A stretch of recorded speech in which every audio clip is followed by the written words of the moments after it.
बिस्मिल्लाहिर्रहमानिर्रहीम। अब हम पॉइजन्स करेंगे जो हमारी रिसेंटली जो ऑस्पीज़ हुई हैं यूएचएस की, उनमें जो पूछे गए हैं। इसमें उन्होंने सबसे पहले नक्स वोमिका, ये नक्स वोमिका को स्ट्रिक्निन भी कहते हैं, कुचेला भी कहते हैं। और इसमें उन्होंने पूछा था class of poison medical legal importance पूछी थी। और इसमें फेटल डोज और फेटल पीरियड भी। क्लास ऑफ पॉइजन में ये स्पाइनल न्यूरोटॉक्सिक पॉइजन है, मतलब स्पाइनल कॉर्ड पर न्यूरॉन्स पर एक्ट करता है। और इसकी मेडिकल लीगल इंपॉर्टेंस पूछी थी। मेडिकल लीगल इंपॉर्टेंस में ये मेनली पॉइजनिंग जो सी होती है ना, इसकी रेयर जो होती है, और होमिसाइडल जो सी होती है वो भी रेयर है क्योंकि इसमें बिटर टेस्ट होता है। सुसाइडल भी जो है वो रेयर है बिकॉज डेथ इसमें जो सी होती है वो पेनफुल होती है।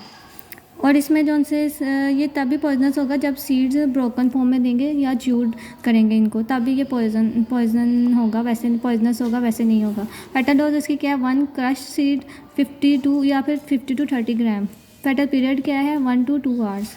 इसमें ट्रीटमेंट क्या है नैक्स फॉर्म का या स्ट्रिक्निन में, जैसे टेटनस में सारे सिम्टम्स आते थे ना, ओपिस्टोटोनस वगैरह, जैसे आर्ट मसल्स हो जाते थे बैक के और उनका स्पैज्म हो जाता है, स्पैस्टिक पैरालिसिस, वैसे ही इसमें भी हो जाता है वही ट्रिस्मस वगैरह और वो ओपिस्टोटोनस एपिस्टोटोनस वगैरह, वही सिम्टम्स आते हैं। और इसके ट्रीटमेंट में इस तरह होता है कि पेशेंट को हमने ना डार्क रूम में रखना है और उसमें उसको ना सिडेटिव देने हैं, जैसे कि बार्बिटूरेट्स, बेंजोडाइजेपिन्स। वैसे इसका कोई सिग्निफिकेंट ट्रीटमेंट नहीं है, बस इसमें ना पेशेंट को काम रखने की ज़रूरत होती है क्योंकि कोई भी थोड़ा सा भी स्टिमुलस या नॉइज़ वगैरह है ना, वो जो से होते हैं इसको एग्रावेट कर सकते हैं, इनके सिम्टम्स को।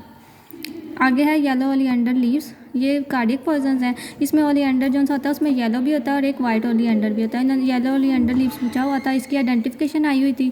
इसके आइडेंटिफिकेशन में है कि येलो बेल शेप फ्लावर्स होते हैं इसके, ठीक है। और 3 ग्लाइकोसाइड्स पूछे हुए थे, उनके नेम है थेवेटिन, थेवोटॉक्सिन, कार्बेरिन। क्या है, थिवेटिन, थेवोटॉक्सिन, कार्बेरिन। इसकी फेटल डोज क्या है, 8 to 10 सीड्स और फेटल पीरियड है 24 आवर्स, मतलब 1 डे। और मीठा जहर एकोनाइट आया हुआ था उसमें भी, और कार्डियक पॉइजन होता है ये। और इसकी भी आइडेंटिफिकेशन है, इसके लिए लास्ट पे मैं पिक्चर्स अपलोड कर दूँगी, वहाँ से इसकी आइडेंटिफिकेशन हो जाएगी। और कॉज ऑफ डेथ क्या है इसमें, वेंट्रिकुलर फिब्रिलेशन या रेस्पिरेटरी पैरालिसिस होती है क्योंकि ये कार्डियक पॉइजन है। पहले ये क्या करता है कि पहले ये करता है डिप्रेशन करता है कार्डियक मसल्स पर जब एक्ट करता है, और फिर उनकी स्टिमुलेशन करता है जिसकी वजह से वेंट्रिकुलर फिब्रिलेशन होता है। और या फिर रेस्पिरेशन, अगर रेस्पिरेटरी मसल्स पर एक्ट करेगा तो वहाँ पर भी पैरालिसिस भी करवा देता है। तो ये कॉज ऑफ डेथ है इसमें। विट्रियल एज का उन्होंने डेफिनेशन पूछी हुई थी, उसमें क्या होता है, throwing of any corrosive with the intent of injuring और disfiguring a person out of jealousy और रिवेंज, ठीक है। इसमें कोई भी कोरोसिव होता है वो बंदा इस इंटेंट से फेंकता है कि किसी को इंजर करना है या डिसफिगर करना है, जेलसी के लिए या फिर रिवेंज के लिए। सेक्शन क्या होता है, इत्तलाफ़े सलाहियत उद्व, सेक्शन 335 इसका इन्होंने पूछा हुआ था, इसमें लिखना है सेक्शन 335। और एब्रस पिकेटोरियस का पूछा हुआ था, ये वेजिटेबल इरिटेंट होता है, इसको रत्ती या सुई भी कहते हैं, और इसको सुई पॉइजन भी कहते हैं, एरो पॉइजन भी कहते हैं। इसका प्रिंसिपल पूछा हुआ था जो कि एब्रिन है, और फेटल डोज इसकी 1 to 2 सीड्स हैं। इसकी आइडेंटिफिकेशन है कि ये ना ओवल शेप का होता है, रेड कलर का होता है और होल एज अ होल, और ऊपर जो सा होता है ना, इसमें जो इसका पोल होता है वो ब्लैक कलर का होता है और वाइट कलर का इस पर डॉट होता है। और इसकी मेडिको लीगल इंपॉर्टेंस का पूछा हुआ था, ये कैटल पॉइजनिंग में यूज़ होता है, गोल्ड स्मिथ इसे यूज़ करते हैं वे गोल्ड को वे करने के लिए, और एरो पॉइजनिंग के लिए भी यूज़ होता है। इसमें ना एरो पे लगा देते हैं और इस एरो पे ये पॉइजन लगाते हैं और ये किलिंग के लिए यूज़ करते हैं।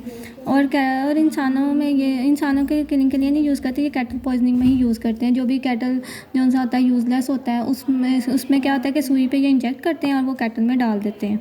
तो इस तरह ये जो सी होती है ना, वो सुई इंजेक्ट कर देते हैं कैटल में, जिससे कैटल पॉइजनिंग हो जाती है बस। और मर्करी पूछा हुआ था उन्होंने, मर्करी कैसे, इसकी फेटल डोज क्या होती है, 1 to 2 ग्राम्स, और फेटल पीरियड होता है इसका few hours to few days, 3 to 5 days. उन्होंने पूछा होता कि इसमें इस पॉइजन में डेथ क्यों डिलेड होती है, तो इसका रीज़न यही होता है कि ऑर्गेनिक मर्करी जो सा आता है वो प्रॉब्लम्स जो कॉज करता है ना, वो ईयर्स और डेकेड्स में आती हैं वो जो प्रॉब्लम्स होती हैं। जैसे हमने देखा भी था कि उसमें क्रॉनिक पॉइजनिंग के केसेस ज़्यादा होते हैं क्योंकि क्रॉनिक एक्सपोजर की वजह से आते हैं और वो डेवलप होते रहते हैं ओवर ईयर्स और डेकेड्स। और जब वो स्मॉल अमाउंट में एक्सपोज होता रहता है तो उसकी वजह से सिम्टम्स बाद में आते हैं, ठीक है। और इसमें क्या होता है कि सुसाइडल और होमिसाइडल केसेस बहुत इसमें रेयर ही होते हैं। क्रॉनिक पॉइजनिंग में ये ज़्यादा आता है। और तभी, और एक्सीडेंटल पॉइजनिंग तब, और जब जब बहुत ज़्यादा ओवरडोज हो तब डेथ हो सकती है, लेकिन मेनली यही होता है कि स्मॉल डोजेज होती हैं जिसकी वजह से, क्रॉनिक एक्सपोजर की वजह से, तो बाद में ही सिम्टम्स आते हैं, इस वजह से इसमें डेथ डिलेड होती है।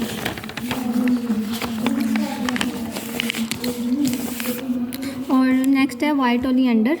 वाइट ओलिएंडर भी कार्डियक पॉइजन है, जो मैंने पहले बताया था, जैसे येलो ओलिएंडर था, और इसकी आइडेंटिफिकेशन भी आई हुई थी। और ये वाइट पिंक फ्लावर्स होते हैं इसमें, और उसके कैसे के थे, वो येलो फ्लावर्स होते हैं, बेल शेप्ड होता है, ये दोनों ही बेल शेप्ड होते हैं फ्लावर्स, लीव्स फ्लावर्स होते हैं। ग्लाइकोसाइड्स में इसके भी 3 ग्लाइकोसाइड हैं, एक है नेरियोडोरिन, कैराबिन, ये इसके 3 हैं। और ये भी पूछे हुए थे उन्होंने। दतूरा फ्रूट आया हुआ था, और ये इसकी आइडेंटिफिकेशन आई हुई थी। और इसकी इसका फ्रूट था वो उसकी थॉर्न एप्पल अपीयरेंस होती है, और ये डेलीरियंट होता है, सेरेब्रल पॉइजन। फेटल डोज पूछी हुई थी, 100 to 125 सीड्स होते हैं, 60 मिलीग्राम फॉर अडल्ट होता है, और 4 मिलीग्राम फॉर चिल्ड्रन होता है।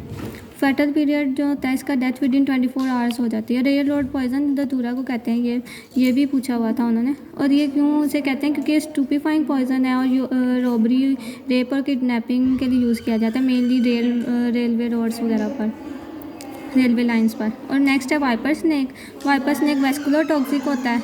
इसकी एग्जांपल्स में आ जाते हैं पिट वाइपर्स, नॉन पिट वाइपर्स, रूसेल्स वाइपर्स।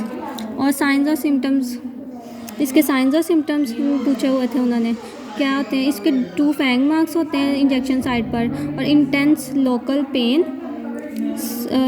स्वेलिंग हो जाती है, और एक्यूमोसिस और ब्लिस्टर्स बन जाते हैं। ये लोकल साइंस थे। जनरलाइज साइन में क्या होता है, हीमोग्लोबिनूरिया आ जाता है, पेटिशियल हेमरेजेस आ जाते हैं, ब्लीडिंग फ्रॉम गम्स होती है, क्लॉट क्लैमी स्किन हो जाती है। आइडेंटिफिकेशन पॉइंट्स,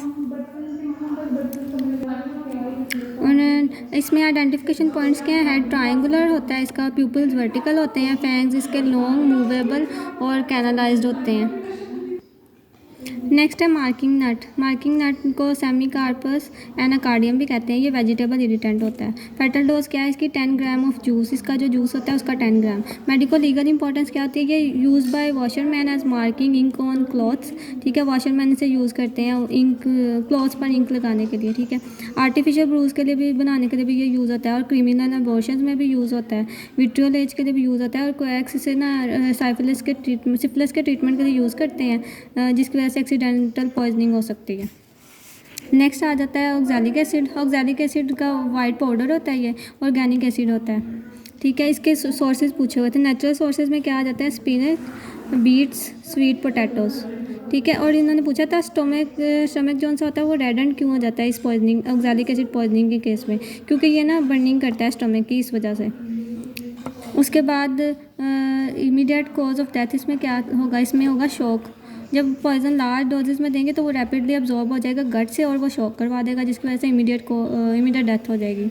और एक क्वेश्चन था कि कितना चॉक चाहिए होगा 30 मिलीग्राम ऑफ दिस पॉइजन, तो इसमें स्टैंडर्ड ये है जो हमारी बुक में मेंशन है कि 30 ग्राम ऑफ चॉक हम डाइल्यूट करते हैं वाटर या मिल्क में, ताकि हम न्यूट्रलाइज कर सकें 20 ग्राम ऑफ ऑक्सैलिक एसिड को। कितना, 30 ग्राम ऑफ चॉक चाहिए होता है 20 ग्राम ऑफ ऑक्सैलिक एसिड को न्यूट्रलाइज करने के लिए। हमें पता है कि 1 ग्राम में 1000 मिलीग्राम होता है, तो 20 ग्राम जैसे ऑक्सैलिक एसिड था, 20 ग्राम में 20,000 मिलीग्राम होगा, और 30 ग्राम ऑफ चॉक था तो 30,000 मिलीग्राम के इक्वल होगा, ठीक है। इस तरह हम 1 मिलीग्राम के लिए अगर रखें तो वही 30,000 से हम डिवाइड कर देंगे 20,000, तो 30,000 मिलीग्राम ऑफ चॉक जो है ना वो चाहिए होगा 20,000 मिलीग्राम ऑक्सैलिक एसिड को न्यूट्रलाइज करने के लिए, ठीक है।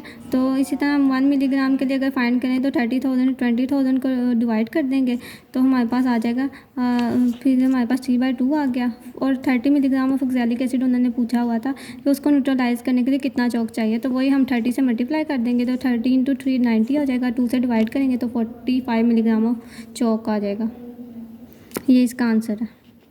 और मेडिको लीगल इंपॉर्टेंस पूछी गई थी, इसमें एक्सीडेंटल पॉइजनिंग हो सकती है जब पॉइजन मिस्टेकनली लिया जाए फॉर सोडियम बाइकार्बोनेट और magnesium sulphate. Suicidal poisoning rare होती है, इस केस में होमिसाइडल यूज़ भी रेयर होता है, क्योंकि इसका सोर और रैपिड एक्शन होता है। राना मौक का पूछा हुआ था, ये हम कैनबिस पॉइजनिंग को क्रॉनिक कैनबिस पॉइजनिंग में देखते हैं, या फिर उसकी एक्यूट या फिर एक्यूट यूज़ में भी देख सकते हैं। फॉर द फर्स्ट टाइम किसी ने यूज़ किया हो तब भी ये सिम्टम राना मौक के सिम्टम्स आते हैं। इसमें क्या होता है कि ये कंडीशन कैसी कंडीशन है कि ना, इसमें स्ट्रॉन्ग डिज़ायर पर्सन में प्रोड्यूस हो जाती है कि वो to commit crimes such as murder. इसमें सबसे पहले जो सा एडिक्ट होता है ना, पहले अपने रियल एनिमीज़ को किल करता है, या फिर उन लोगों को जिनको वो समझता है कि वो इमेजिन करता है अपने दुश्मन।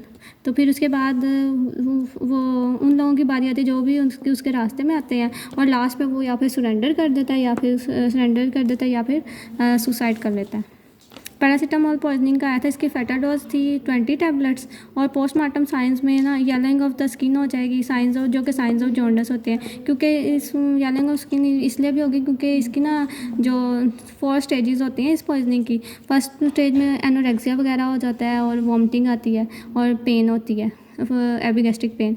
और जो सेकंड स्टेज होती है उसमें लीवर फंक्शन टेस्ट अब नॉर्मल आते हैं और सिम्टम्स जो से एसिम्टोमेटिक होती है। और थर्ड स्टेज में ना मल्टी ऑर्गन्स इन्वॉल्वमेंट हो जाती है, लीवर की भी इन्वॉल्वमेंट हो जाती है, और ब्लीडिंग वगैरह भी होती है, जीआईटी इन्वॉल्वमेंट भी हो जाती है। और लास्ट जो होता है ना स्टेज, उसमें पेशेंट की डेथ हो जाती है अगर ट्रीटमेंट ना किया जाए तो और वैसे उन्होंने पोस्टमार्टम साइंस पूछे हुए थे, उसमें ये लिख सकते हैं yellowing of skin, congestion of internal organs, tablets in stomach और साइंस ऑफ एस्फिक्सिया। जब भी कोई पॉइजनिंग आए और उसका आपको पोस्टमार्टम साइंस ना पता हो तो उसमें कंजेशन ऑफ इंटरनल ऑर्गन सब में लिख सकते हैं, और साइंस ऑफ एस्फिक्सिया में भी सब में लिख सकते हैं।